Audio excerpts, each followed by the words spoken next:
Welcome to Business Innovators Radio, featuring industry influencers and trendsetters sharing proven strategies to help you build a better life right now. Welcome back to the show, everybody. We are super excited today. We have Adam Miller, who is the HR Compliance Manager with Passport Software. He's also an expert in the Affordable Care Act and all the nuances of how it's impacting businesses today. So I want to welcome you to the show, Adam. Thanks for having me, Marcus. Excellent. Well, I appreciate you spending the time with our audience today. I know this whole Affordable Care Act is a moving target, is always changing and evolving, and there's so many nuances to it. So I really appreciate you helping shed some light on that for our listeners today and help the business owners that really need some guidance in this regard. So tell us about your business and the types of clients that you're helping. Oh, great. Happy to be here. Passport has been in the Chicago area for over 30 years. And we provide an ERP solution, which is manufacturing, distribution, and accounting packages, including payroll, accounts payable, accounts receivable, over 20 modules in all to pick and choose from, and all designed to work together. The end result is that you don't have to enter the same information twice.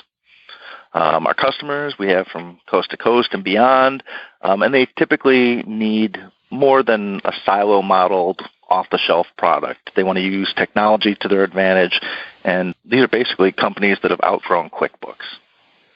Gotcha. So it was a natural fit dealing that you're doing with like systems and streamlining things that you kind of fell into working with the ACA. Yeah, and I specifically deal with our Affordable Care Act clients. The ACA has put some of these small to medium businesses in a really tough spot. And it's not just the burden of providing coverage to employees. These companies don't have big HR departments with knowledge of all the ACA reporting and tracking requirements.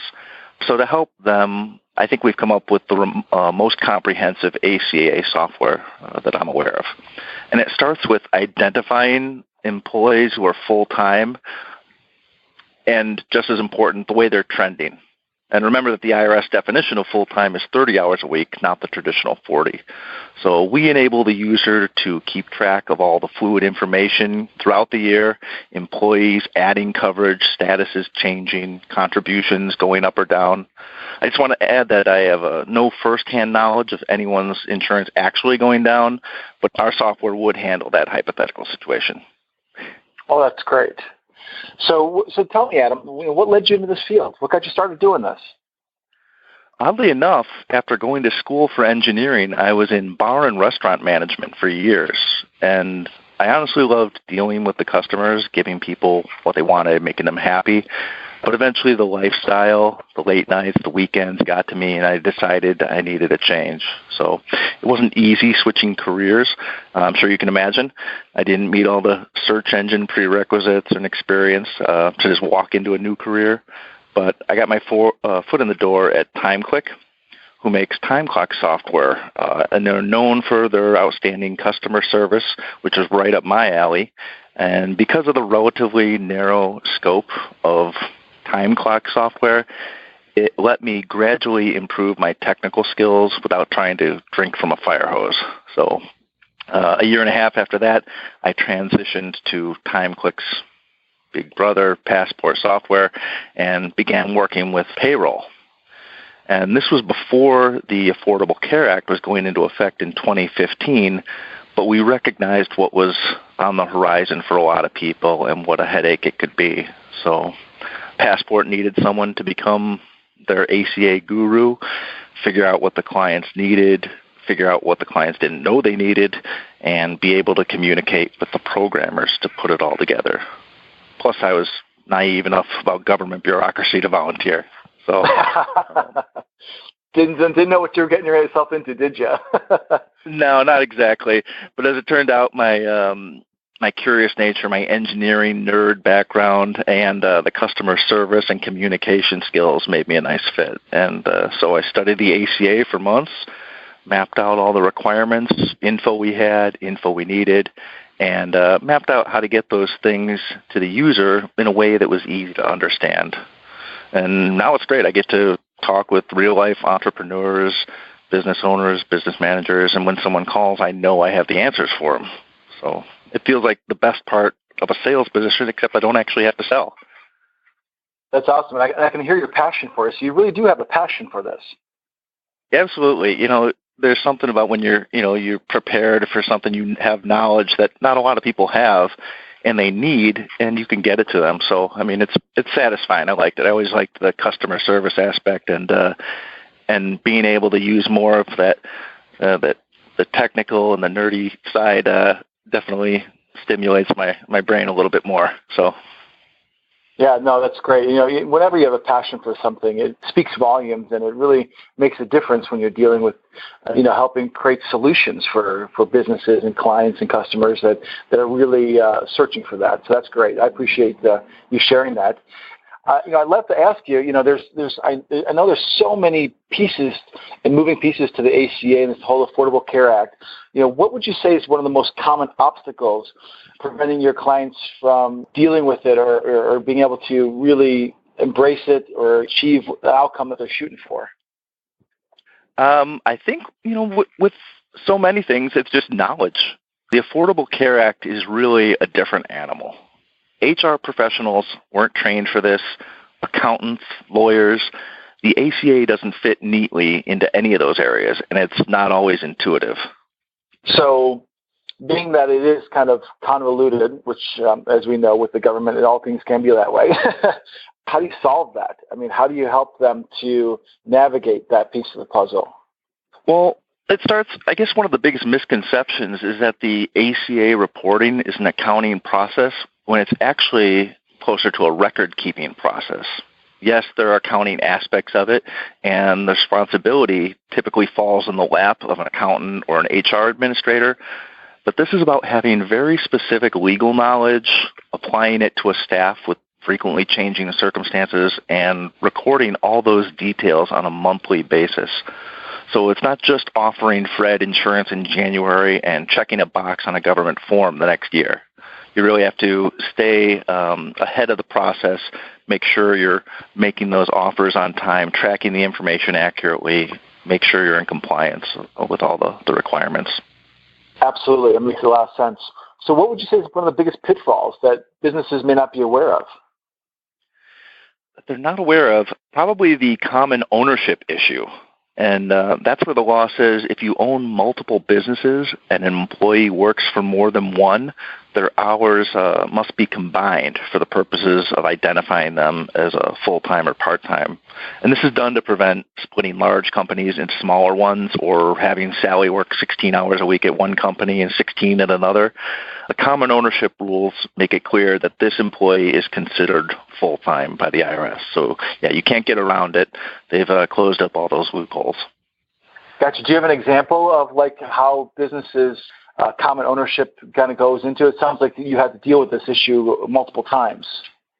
Oh, absolutely. We have a lot of people who own multiple businesses, but one of the most common we see is clients who own franchise restaurants. And many times an individual or group will own 5 to 20 of them in a region, and some employees are scheduled among 2 or 3 franchises in the group.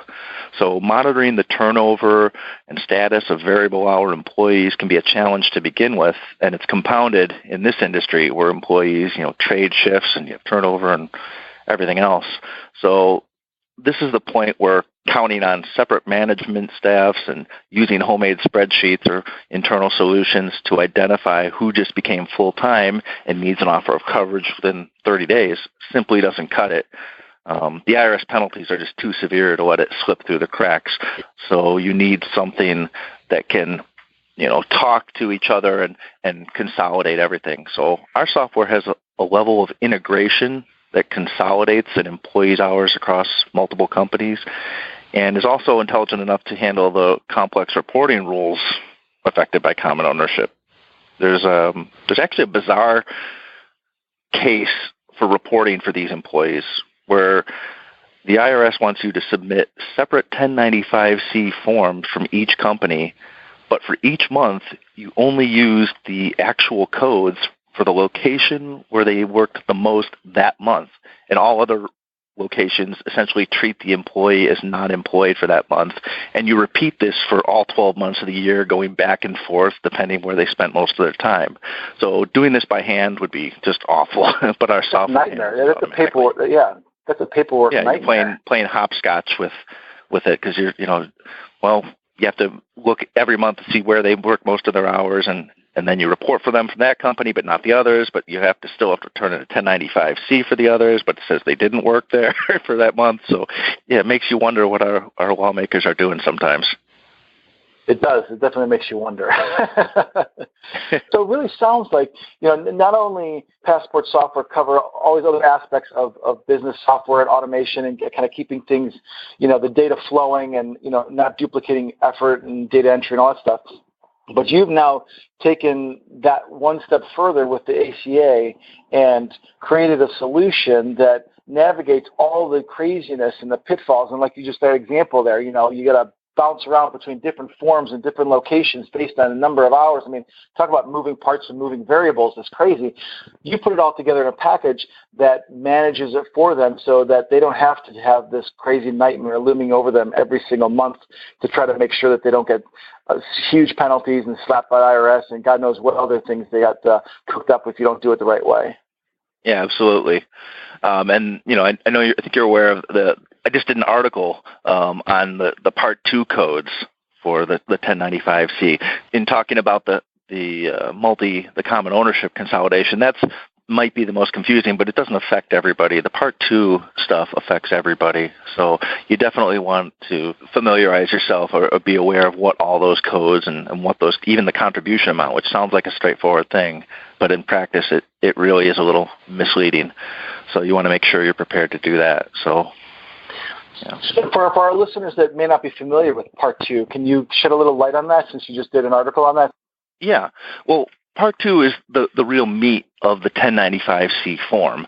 So Part 1 is information that's pretty standard. You shouldn't have any problem with that. That's the employee's name, address, social security number, all the basic stuff. But Part 2 is you have 3 lines. Line 14 asks for information about the offer. Essentially, did you offer the employee insurance? Was it available to their spouse and dependents? And they have different cases for spouse but not dependent, dependent but not spouse, all 3, none, all that. Was it affordable? Did you not offer it at all?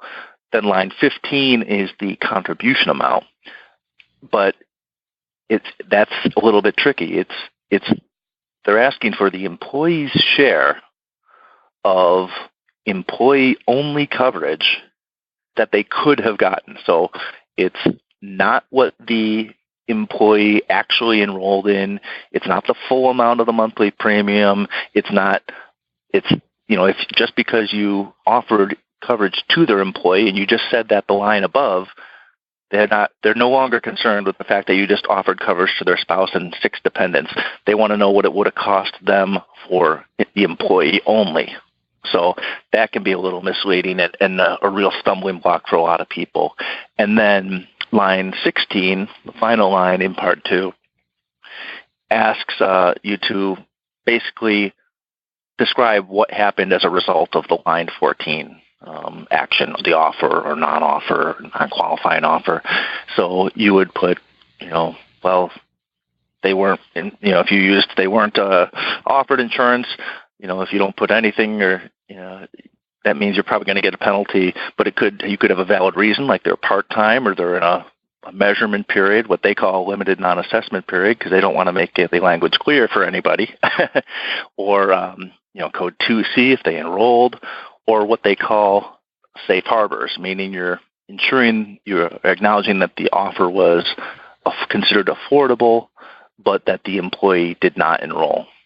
But the language can be quite confusing. So it sounds like it. I'm confused right now. I apologize if I went on a little bit of a rant. No. I'm just messing with you a little bit. That it's just it's the government that's confusing us with all this rules and regulations and do this, but don't do that. But unless it's this, but may not be that, and it's like We need more experts in the field educating business owners like yourself that are helping shed light on this, because nobody wants to get that nasty letter in the mail or phone call or fine or whatever the things that they're doing these days. It's just crazy. Absolutely. And for many businesses, the hard part isn't, they're already offering insurance or maybe they'll start if they weren't before. But the difficult part is the actual reporting. It can be such a burden to do it correctly and to do it at all. Whether you're filing paper forms or if you have over 250 employees, you must file electronically. So just the act of reporting can be worse than the actual providing coverage to your employees. Yeah, no, I can see that. Definitely. So what would be your best advice to our listeners who are considering dealing with this or having an issue or realizing that maybe they might not be doing it right or just looking for some help? Well, if you're going to tackle it yourself, know what you're in for. Educate yourself, and the sooner the better, because by reporting season, it may be too late to avoid those penalties. If someone is due an offer of coverage, you can't go back and make it retroactive. You've already missed it. If you miss it, you've missed it, and you're going to get fined for that. So educate yourself, and I'm not talking about the actual 2,000-page law. Start by just Googling the 1095C instructions and go right to the source. You'll see a link to the IRS. You can download that PDF. It's a 19-page manifesto from the IRS. So grab a double from Starbucks because it reads like you would expect anything from the IRS to read. But if you're able to get through it, at least you'll have an idea of what's ahead of you.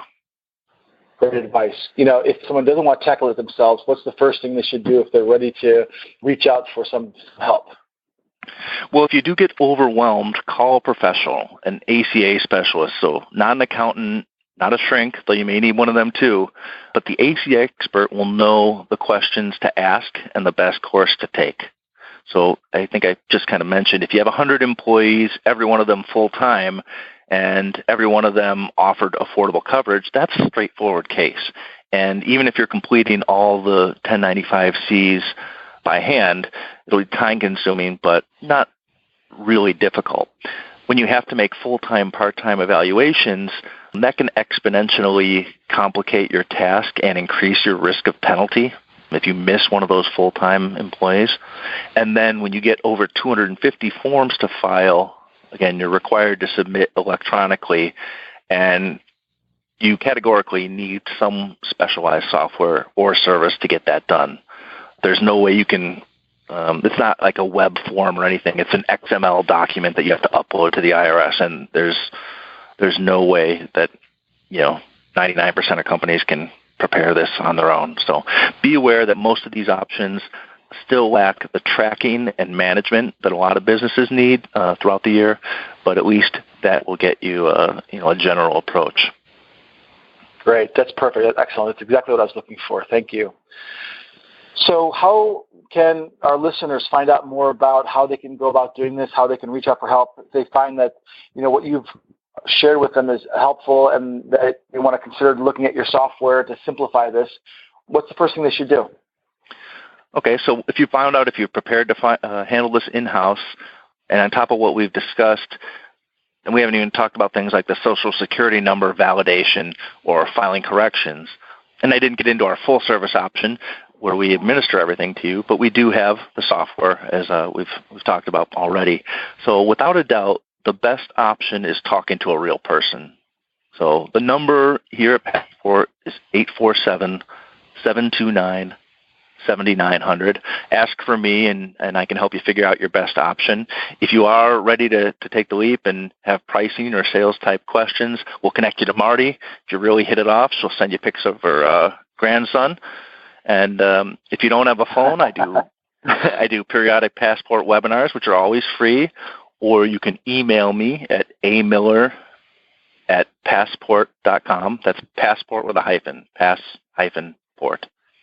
And if human contact of any sort is off the table, you'll be happy to know we have a YouTube channel with dozens of helpful videos.